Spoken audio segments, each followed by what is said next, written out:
Hello friends, welcome to my channel smart learning. আজ এই ভিডিওতে আমি আলোচনা করব পাইরিজেসিক ট্যাবলেট এর ব্যাপারে। পাইরিজেসিক ট্যাবলেট কি কারণে ব্যবহার করা হয়, পাইরিজেসিকের ডোজেজ কি হওয়া উচিত, এই ওষুধের সাইড এফেক্টসগুলো কি কি এবং তার সাথে এটি কিভাবে ব্যবহার করা উচিত, এই বিষয়ে আলোচনা করব আজ এই ভিডিওতে।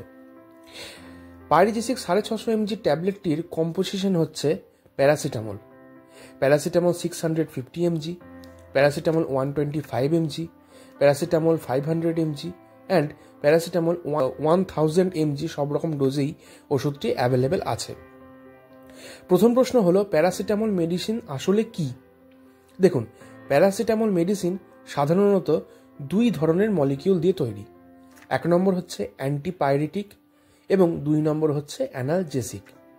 এই অ্যান্টিপাইরেটিকের কাজ হচ্ছে আমাদের শরীরে যে হাই টেম্পারেচার বা ফিভার বা জ্বর থাকে সেটাকে কমাতে সাহায্য করে এই অ্যান্টিপাইরেটিক, এবং অ্যানালজেসিক যেটা আমাদের শরীরে যন্ত্রণানাশক হিসেবে কাজ করে।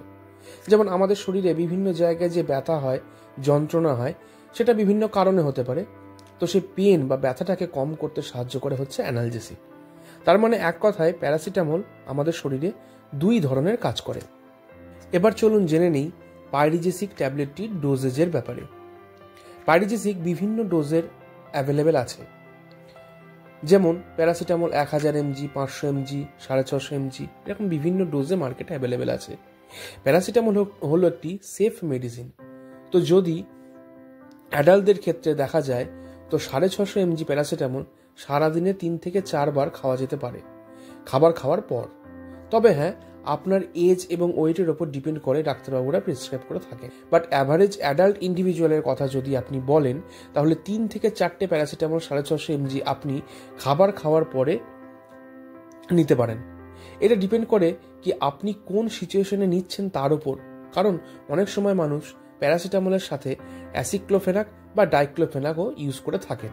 কারণ অ্যাসিক্লোফেনাক একটি নন স্টেরয়েডিয়াল অ্যান্টি ইনফ্ল্যামেটরি ড্রাগ, কিন্তু পাইরিজেসিক হলো অ্যানালজেসিক এবং অ্যান্টিপাইরেটিকের কম্বাইন্ড মেডিসিন, যা শরীরের টেম্পারেচারও কম করে এবং ব্যথা যন্ত্রণা থেকেও রিলিফ দেয়।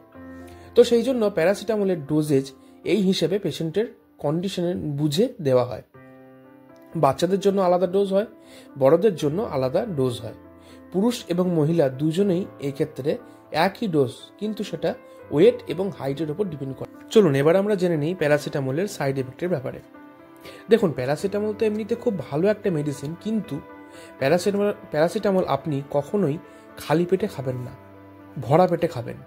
কারণ খালি পেটে কোনো অ্যান্টিবায়োটিক মেডিসিন খেলে অ্যাসিডিটি হওয়ার সম্ভাবনা থাকে, হার্ট বার্ন, স্টমাক অ্যাবসেন্ট, এই ধরনের সমস্যাগুলো হতে পারে। প্যারাসিটামল বেশি খেলে কনস্টিপেশনও হতে পারে। এগুলোই ছিল প্যারাসিটামলের সাইড এফেক্ট। আর একটা কথা, আপনি যখনই প্যারাসিটামল দিনে 3 বার বা 4 বার খাচ্ছেন, তখন খালি পেটে সকালে যে কোনো একটি অ্যান্টাসিড, সেটা ওমেপ্রাজল হোক বা প্যান্টাপ্রাজল হোক বা এজমোপ্রাজল হোক, সকালে খালি পেটে নিন এবং তারপর আপনি সারাদিনে প্যারাসিটামল 3 বার বা 4 বার খেতে পারেন। Paracetamol is a good medicine for fever and it's a good medicine as a pain killer. তাই আপনি এটি ব্যবহার করতে পারেন, বাট তার আগে আপনি ডক্টরের সঙ্গে একবার কনসাল্ট করে নেবেন। আজকের ভিডিও এইটুকুই।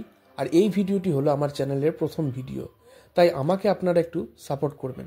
ভিডিওটি লাইক করবেন, আপনার পরিচিত বন্ধুদের সাথে শেয়ার করবেন, সাবস্ক্রাইব করে রাখবেন চ্যানেলটি এবং নোটিফিকেশনটি অন করে রাখবেন, যাতে পরবর্তীতে কোনো ভিডিও ছাড়ার সঙ্গে সঙ্গে সেই নোটিফিকেশনটি সবার আগে আপনার কাছে পৌঁছে যায়। কারণ আমার এই চ্যানেলে মেডিকেল রিলেটেড আরও অনেক ভিডিও আসতে চলেছে বাংলাতে, মানে পুরোপুরি বাংলাতে, যেগুলো থেকে আপনারা অনেক কিছু শিখতে পারবেন, জানতে পারবেন। আর একটা কথা, নেক্সট ভিডিওতে আপনারা কোন মেডিসিনের ব্যাপারে জানতে চান সেটা আমাকে কমেন্ট বক্সে কমেন্ট করে জানাবেন। চলুন, গুড বাই।